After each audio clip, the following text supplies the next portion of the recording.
Yeah. But yeah, guys, let's move ahead to game week 2. Let's start with the game of the weekend, which is Chelsea versus Spurs at Stamford Bridge on Sunday.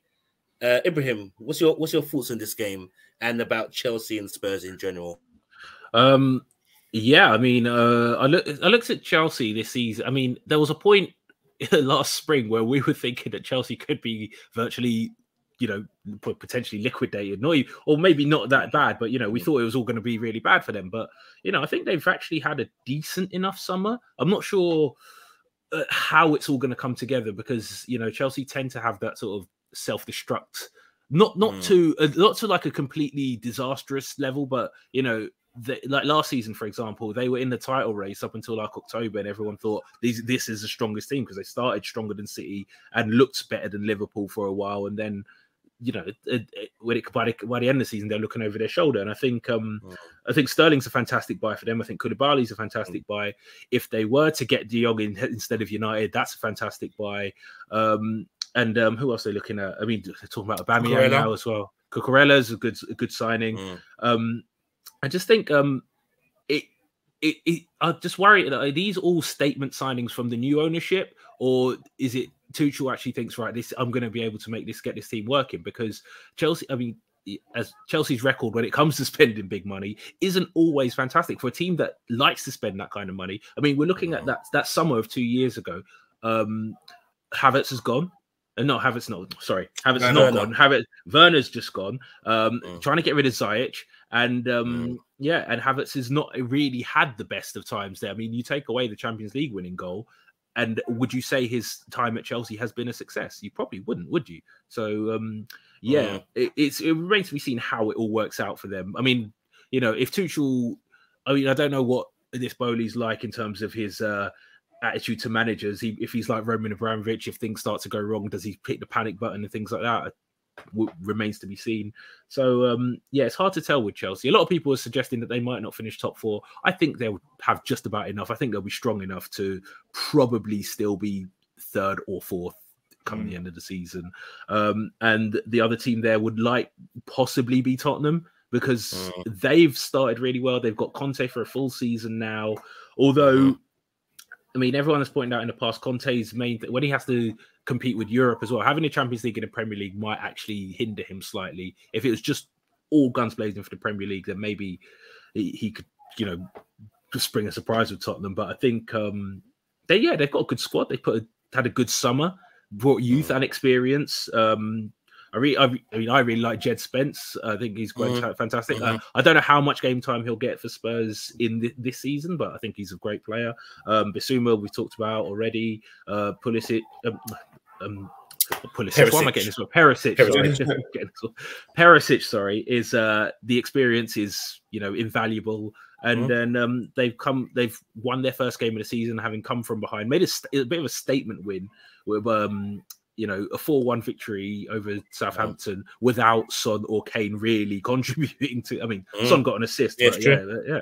And it should be quite a good game between them. I mean, Tottenham rarely do well at Stamford Bridge anyway, so it could be a Chelsea win. I would, if we go with form, but I wouldn't say that. I wouldn't say that's a certainty. Yeah, what do you think, Ant? What's your thoughts? Chelsea are a funny team because I go through their squad list and I'm not really scared of them, kind of thing, because they haven't even got a striker. Like, their midfield's a bit all over the place. Their defense, is quite solid with Koulibaly and now Cucurella. But yeah, I don't know. Without having a striker who can score 20 goals, I don't really know how they're going to push on. But unless they sign someone in the next 2-3 weeks. But I think this game's going to be quality. It's actually my mum's birthday this weekend, so I'm not going to be able to watch it. So I'm a bit pissed. Now, the first top 4 basically game is going to be, I think, fireworks. It's going to bring fireworks. And obviously Conte back at the bridge. It's going to be a good one. Tottenham are in form, as you said. Their front three is amazing. And then you got Richarlison coming off the bench maybe, and like Perisic as well. So I think this is going to be a good one. I'm looking forward to it. Yeah, I agree with both of you there. I think Richarlison's a really good buy for Tottenham. I think he's like a perfect Conte player. He's got a bit of spike. He's got a bit of needle. He's got quality. I think he would fit in there really well. Yeah, I agree with you, and on Chelsea, I'm not convinced by them at the moment. I know there's still time in the transfer window for them to improve, and it wouldn't surprise me if they splurge money, especially after selling Werner as well. I'm sure they're going to try and replace him. But at the moment in time, Chelsea's the one I'm kind of like, we could probably etch them out for full place, but we'll see how it goes. It's still a long way to go, isn't it? I wasn't particularly impressed with them against Everton, really. I thought, you know, Everton are going to struggle this season, and you know, they didn't really impose themselves against Everton as you'd expect if you think of a team that's supposed to be, if they want to be challenging for top honours. I think Chelsea should have gone in for Jesus. I think he would have been perfect for them playing up front behind or in front of like Sterling and maybe Havertz or Mason Mount. He would have been good there. But it's good. I heard that Chelsea tried to hijack it. I don't know how true that is of any views I've heard anything, but I did hear that Chelsea did try to get him as well. I think there was some interest, but obviously Arteta got it over the line because of his maybe Pep connection. Wasn't that their summer Wasn't that Chelsea summer strategy? Just whoever anyone else was trying to buy, they just sort of jumped in and tried to just photobomb everyone. Yeah, just photobomb everyone. It was quite funny. It's quite funny them not getting Rafinha in the end, just after all that. It's true. But I'm glad. But you know, there's another guy that I would have loved at Arsenal as well. I think he would be so perfect to provide competition for Saka. I think he would have been perfect. But, Barcelona can't even register him either. So what's going on at Barca? Just on a quick side note, what is going on with Barcelona? They're signing all these players, can't even register them. All these financial levers and stuff. I don't know how they're doing it. I don't know what is going on. I've tried to understand it, and I don't get it. I just don't get it. It's like, okay, you're in debt. You can't register these players. You can't. You've got to get rid of players. Your contracts are apparently illegal. You're trying to take people to court and all that's like. It's so much going on there that you know. Mess. That's a mess. That's a real mess. That's a documentary you want to watch. You like, what is going on at Barcelona? What is going? That's a whole mess. But but then back to Premier League. Sorry, got it, Go on. I was just going to say very quickly on Barcelona. You know, if they were to register all these players, they've got a super team that could, you know, probably win the Champions League this season. That is a fantastic side if all those players are able to play. 100%. No, I agree with you in that one. Definitely 100%. Okay, let's go on to Arsenal Leicester. Ibrahim, what's your thoughts on this game off the back of our first game winning? And then we've got Leicester at home. Leicester have not really bought anyone at all, I don't think, unless I'm mistaken. I think they're the only team in Europe not to buy anyone. Imagine that. So what's going on over there at Leicester, Ibrahim? I'm not really sure because they've I mean, ever since they came up and then went on to win the league, they've always had this sort of idea of being like this fantastically run football club that, you know, they don't act above this, they don't go above their station, or, you know, they're doing everything the right way and slowly progressing and doing the right things. Been unfortunate to miss out on the Champions League for a couple of years, but then last season it kind of started to get a bit messy for Rodgers, and I think this season, without buying anyone, and if they are to lose, I mean, that's like Newcastle have been bidding for Maddison, Tielemans, we don't know, could be an Arsenal player by the end of next week.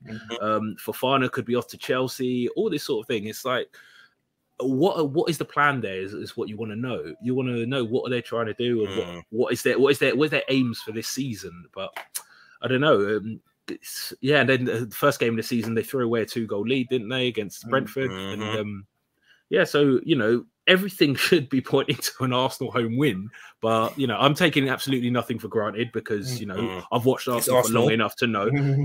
But you know, if you're going on paper, Arsenal at home, like last season, were great for the most part. Again, apart from against, you know, Liverpool, Man City, and this horrible one against Brighton, you know. But generally at home last season, Arsenal were, you know, near enough flawless, and you'd think they'd want to carry that on this season, especially with the reinforcements and obviously the win last week.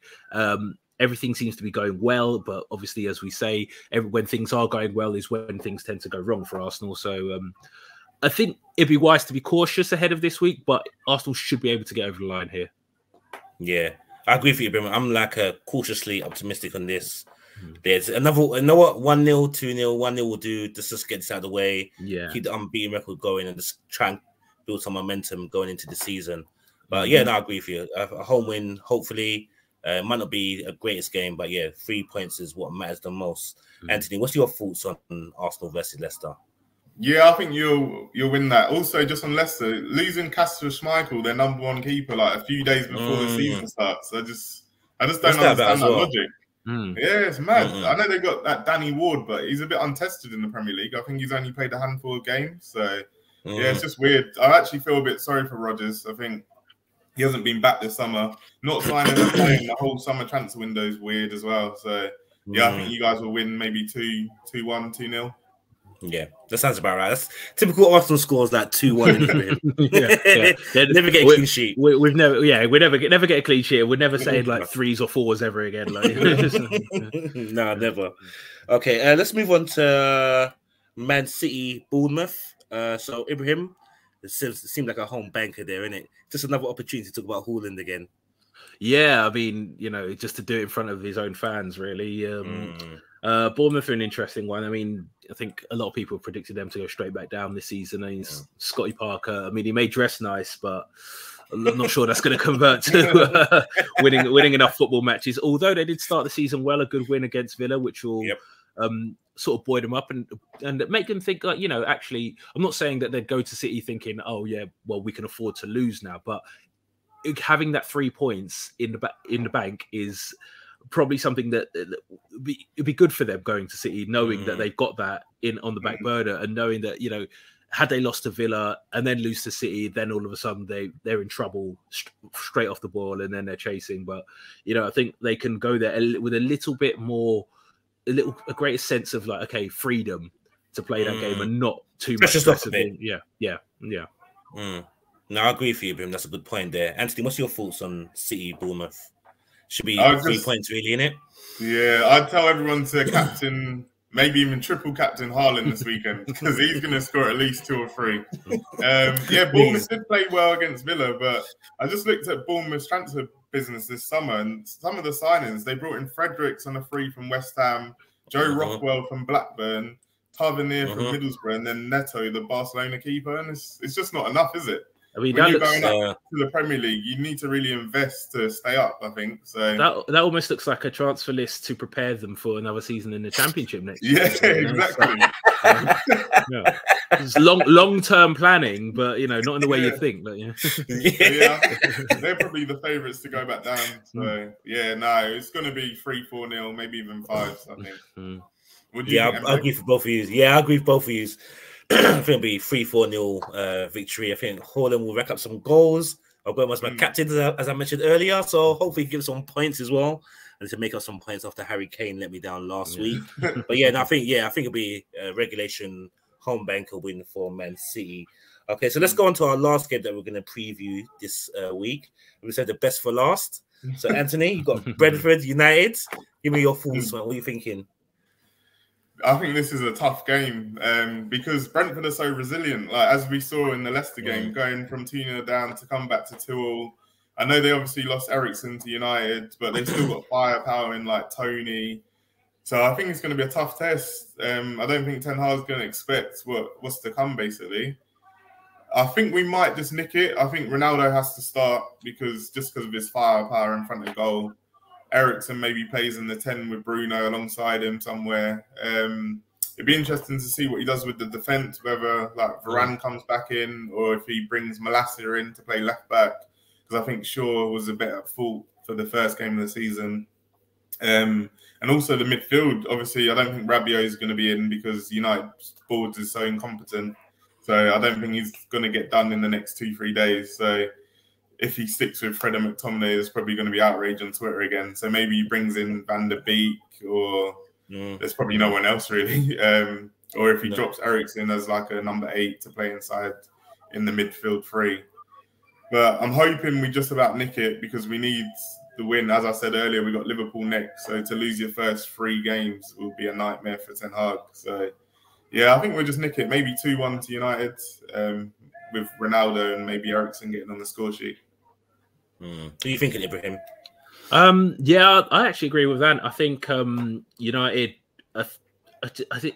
I mean, you look back to sort of last season. I mean, the start of last season anyway, and United's away form was actually what was keeping them sort of up there. They were really good away from home, and I think there's something in that. And I think just being away from Old Trafford, I'm not saying that Old Trafford has reached the levels of like complete toxicity of booing your own players or anything like that, but I just think there is a thing about pressure off when you get away from it, not under that glare, under that spotlight of, you know, obviously Sir Alex Ferguson looking down on you as well. You know, I think there's something about United will probably be a bit more free there. And I think for what Ten Hag would try and do, I think what they struggled with against Brighton was the fact that someone like Potter sets up his team to, you know, play football in inverted commas, and yeah, and they just outplayed Man United. I don't think Brentford will try and do that. You know, I think you know they'll be set up to maybe frustrate United a bit more, and then sort of like with someone like Tony, like hit them with a bit of power. But I think United will be able to be wise to that, and I think just on pure football terms, I think United will beat them. Maybe, you know, probably even more comfortably than you say. Probably like 2-0, maybe even, you know, 3-1. Like, you know, yeah. I think because, you know, with everything that's said about United, the quality is there. You know, you just got to get it going. Like, you know.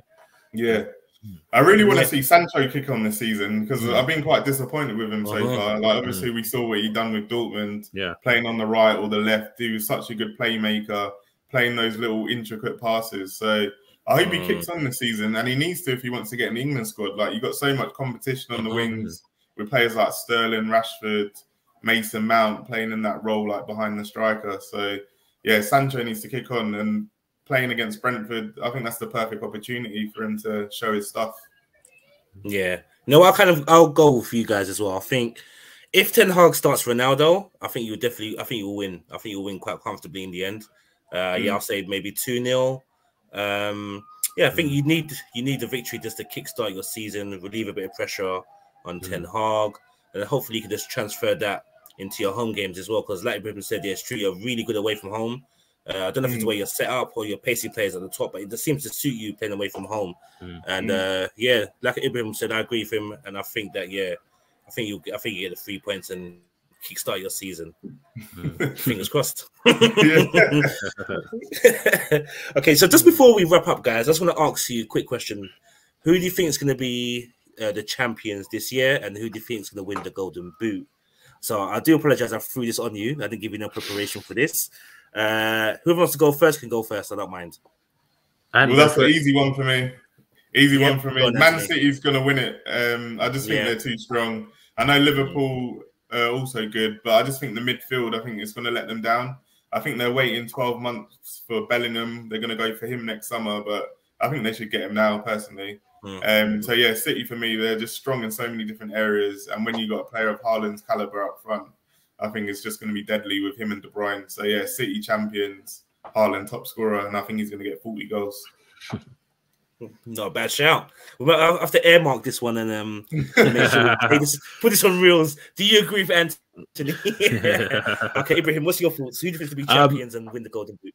I mean, you know, in the summer I said it would be Liverpool, so I'm not gonna flip after 1 week. I said that it'll be Liverpool's this season, just because of what I said about City, and I think that small squad might be a bit of an issue.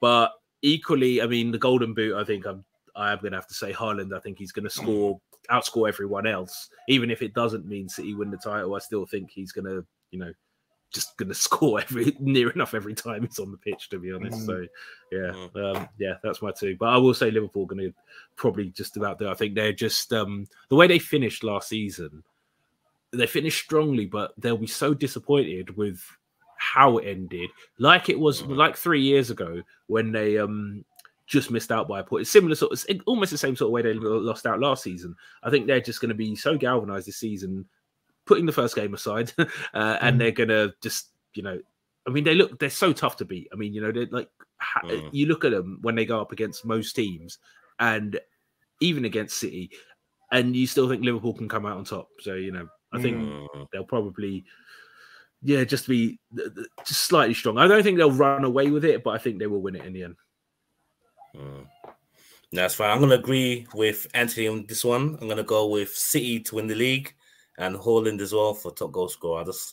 I don't know. For me, it's frightening, man. When I saw him against West Ham, I was like, wow, the way he just runs through, like, he's so fast. And you know what? It just reminds me of? It reminds me of like a an adult playing in the kids' playground when he's running through. I was just like, whoa, this is scary. But yeah, so that's my 2 choices. But guys, I'm gonna wrap it up for today's show. So I'm gonna give massive thanks to Anthony. Thanks for having me on, MJ. Anytime, and also give a massive thanks to Ibrahim as well. MJ, thank you very much. Anytime, guys. So to our listeners, until next time, take care and stay safe.